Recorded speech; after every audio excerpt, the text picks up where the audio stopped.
ఏముంది దాంట్లో? ఏమీ లేదు, చెప్పాను కదా. మరి రాజ్యాంగం మీద ప్రమాణం చేసి అంత మరి ఆ రోజున చేసిన వాళ్ళు ఈ రోజు అదే రాజ్యాంగాన్ని వాళ్ళు ఉల్లంఘిస్తుంటారు. రాజ్యాంగంలో ఆ రోజు పెట్టిన బుక్ వేరు, తర్వాత పెట్టిన బుక్ వేరు అంటండి రాజుగారు. అప్పుడు ఆ సమయానికి ఒట్టు తీసి గట్టు మీద పెట్టి ఇక్కడ ప్రమాణం చేయడం అనేది జరిగిద్ది అనేది విధానం. బైట్స్ ఉన్నాయి సార్, 2 బైట్స్ బైట్స్ ప్లే చేయండి.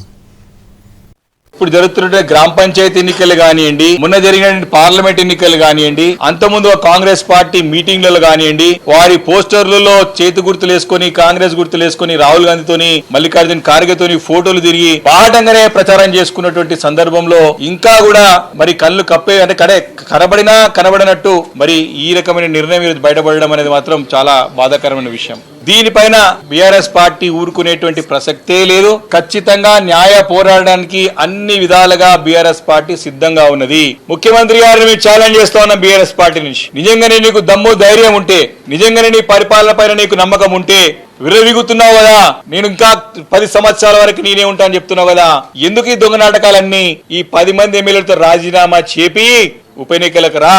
నువ్వు వచ్చినా రాకున్నా ఉప ఎన్నికలు రావడం ఖాయం.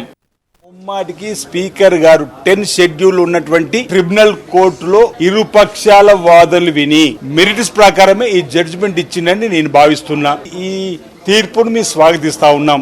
మీరు ఒకవేళ ఈ మెరిట్స్ ప్రకారం మీకు ఈ తీర్పు నచ్చకపోతే పై కోర్టుకు ఒకవేళ వెళ్లే అవకాశం ఉంటే వెళ్ళండి. కానీ ఎందుకు మీరు వ్యక్తిగతంగా స్పీకర్ గారిని విమర్శిస్తూ ఉంటున్నా? ఒక తీర్పు ఇచ్చిన జడ్జిని విమర్శించడం అంటే న్యాయ వ్యవస్థను మీరు అపసపాలన చేసినట్టే కదా అంటున్నా. బీఆర్ఎస్ పార్టీ వాళ్ళు కూడా ఈ విధంగా మాట్లాడతారా?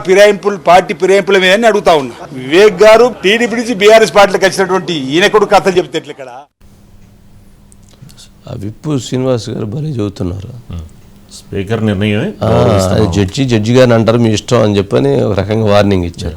వివేక్ గారు ఇంకొంచెం అద్భుతంగా చెప్పారు. ముఖ్యమంత్రి గారు మీకు దమ్ము ధైర్యం ఉంటే మీరు వాళ్ళందరి చేత రిజైన్ చేయించి మీరందరూ బై ఎలక్షన్స్కి వెళ్ళి మీరందరూ గెలవండి అని చెప్తున్నారు. మరి ఆ రోజు బీఆర్ఎస్ పార్టీ కాంగ్రెస్ వాళ్ళు తీసుకున్నప్పుడు మరి రిజైన్ చేయించి గెలిపించుకొని మరి అప్పుడు తీసుకుంటే బాగుండేది కదా. మరి ఆ రోజు మీరు మరి అదే కేసీఆర్ గారికి అదే మాట చెప్పుంటే బాగుండేది కదా. ఇవన్నీ ఏంటంటే చెప్పుకోవటానికి బాగుంటాయి, వినటానికి బాగుంటుంది. ప్రజలకి వీళ్ళు చెప్తుంది ఎంత బాగా అర్థమైంది అంత బాగా అర్థమైంది.